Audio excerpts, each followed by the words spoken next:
दिनांक 8 सप्टेंबर 2026 रोजी नशामुक्ती कार्यक्रमाचे यशस्वी आयोजन.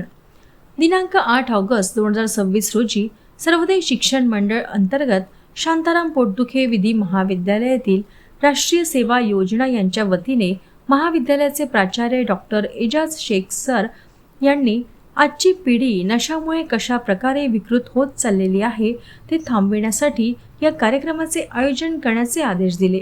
या विशेष मार्गदर्शनपर कार्यक्रमात नशामुक्ती विषयावर मार्गदर्शन करण्याकरिता ॲडव्होकेट फराहात बेग सर यांना निमंत्रित करण्यात आले होते. आपल्या अध्यक्षीय भाषणात डॉक्टर पंकज काकडे हे म्हणाले की नशेपासून दूर राहिल्यास युवक प्रगती करणार आणि युवक प्रगती केल्यास नक्कीच देश प्रगती करणार.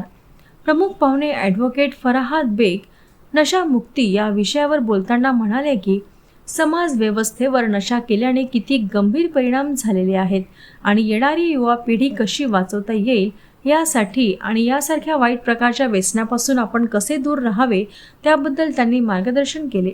या कार्यक्रमात प्रामुख्याने मंचावर राष्ट्रीय सेवा योजनेचे माजी प्रमुख doctor Saroj Kumar Datta, advocate Beg sir, vice principal doctor Pankaj Kakade, vice principal doctor Purnendu Kumar Kar आणि राष्ट्रीय सेवा योजनेचे प्रमुख नंदकिशोर भंडारी उपस्थित होते. या कार्यक्रमात शेवटी सर्वांनी मिळून नशेपासून मुक्त राहणार आणि कोणत्याही प्रकारची नशा करणार नाही अशी प्रतिज्ञा घेतली. या कार्यक्रमात भरपूर संख्येने विद्यार्थी उपस्थित होते. कार्यक्रमाचे सूत्रसंचालन NSSचे विद्यार्थ्यांनी भूमिका हिंगाणे हिने केले.